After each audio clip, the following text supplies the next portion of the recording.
여러분 안녕하십니까? 강명도TV 자유조선을 시작하겠습니다.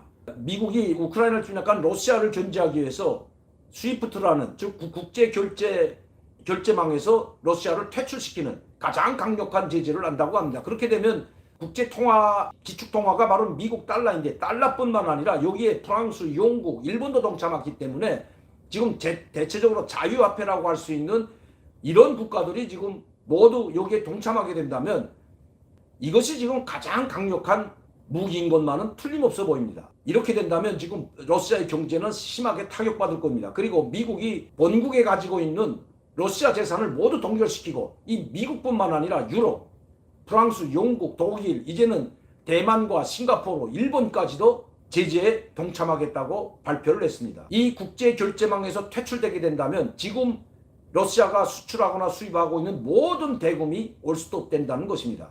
미국에 있는 러시아 재산뿐만 아니라 모든 나라와의 수출과 수입이 중단되게 된다면 러시아 경제는 추락, 곤두박질할 수밖에 없는 사정입니다.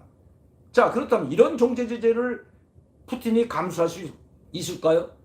아무리 세밀하게 준비하고 이 달러나 자유화폐, 영국이나 프랑스 그리고 유로화를 쓰지 못한다고 거기에 대비했다고 하지만 아마 엄청난 손해를 볼 겁니다. 이란과 북한과 같은 그런 강력한 제재에 부닥치게 된다는 것입니다.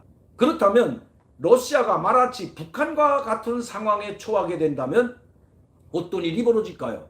소련이 해체되고 러시아로 전락할 때에도 소련의 경제는 그야말로 루블화가 가치 추락뿐만 아니라 루블화를 가지고는 계란 한 알도 살 수가 없었던 것이 바로 89년도 90년대 소련이 붕괴되던 그런 시점이었습니다.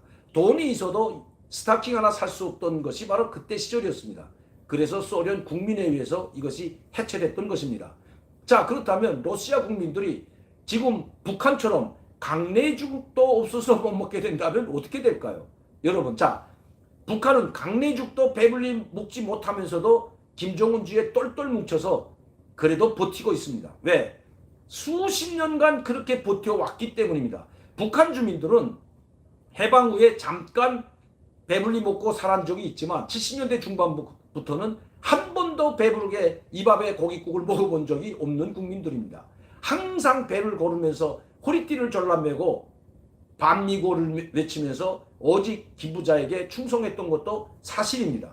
그리고 그 모든 불만과 불평을 미국과 한국에 돌리는데 김부자 세습 정치는 성공했다고 해도 과언이 아닙니다. 우리가 이렇게 배고프고 못 사는 것은 바로 미국과 한국, 그 괴뢰 한국 때문이다.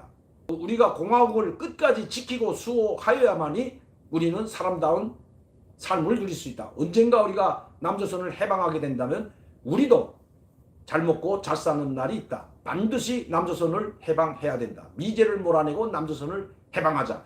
이것이 김일성, 김정일, 김정으로 내려오는 바로 그겁니다. 그래서 북한 주민들은 지금도 언제면 남조선을 미군 식민지에서 해방하고 그 비옥한 땅에서 그리고 남조선 경제를 다 먹어치워서 우리도 배불리 잘 먹고 잘 사는 날이 언제면 올까? 그날은 언제일까? 이렇게 기대하고 고대하고 있는 것도 사실입니다. 그러나 러시아는 다르죠. 당장 경제가 추락하고 먹을 것이 없어지고 힘들어지게 된다면 강내죽도 없어서 못 먹게 되는 이런 상황이 러시아 국민들이 견뎌낼 수 있을까요, 여러분? 이건 어림도 없습니다. 푸틴 대통령 지금 아마 사면 초과에 빠졌을 것으로 보입니다. 왜? 푸틴 대통령이 계획했던 이 요작전이라는 것은 이렇게 강력한 군사력으로 우크라이나 국경에서 탱크와 장갑차 그리고 미사일로 공격하게 된다면 내부가 와해되고 젤렌스키 이 대통령을 권좌에서 축출하려고 할 것이라고 생각했지만 오히려 비록 코미디 대통령이었지만 우리 대한민국 문재인 대통령보다 훨씬 나은 것 같습니다. 결사항전을 외치면서 나는 국민들과 함께 키예브에 남아서 러시아군과 끝까지 싸우겠다. 나는 절대 굴복하지 않겠다. 나는 내 조국 국민들과 함께 이 키예브에 남아서 결사항전을 벌이겠다고 SNS 소셜네트워크를 통해서 방송을 하고 그것도 몇 번이나 방송을 하고 자기가 키예브에 있음을 알리는 그 강력함을 보았습니다. 죽는 한이 있더라도 국민들과 함께 키예브에 끝까지 남아있겠다는 이 강인한 정신, 우크라이나 전 국민에게 감동이 줬고 목숨을 바쳐서 결사항전에 떨쳐나서고 있다는 것입니다. 강력한 결사항전에 부딪힌 푸틴. 그렇다고 이 민간 마을들까지, 민간 도시, 주민들이 살고 있는 도시까지 무차별 폭격하게 된다면 그때는 아마 미국도 나토도 그리고 전 세계가 러시아를 규탄할 뿐만 아니라 자원병이라도 모아서 우크라이나를 지원할 것으로 보입니다. 여기에 지금 푸틴 대통령이 골머리를 앓고 있다는 것입니다. 우크라이나 국민들로부터 환영받지 못하는 러시아군, 성공할 수가 없는 거죠. 그런 전쟁 역사 신뢰는 정말 너무나 많습니다. 이 80년대 중반에 베트남을 침략했을 때에도 중국과 베트남의 군사력 차이는 정말 우크라이나와 러시아의 군사력과 맞먹는다기도 과언이 아닙니다. 그러나 결국 베트남에서 후퇴할 수밖에 없었습니다. 왜? 베트남 국민이 중국 군대를 반기지 않았기 때문입니다. 러시아 군대, 우크라이나를 무력으로 짓밟을 수는 있지만 국민의 마음까지는 사지 못할 것으로 보입니다.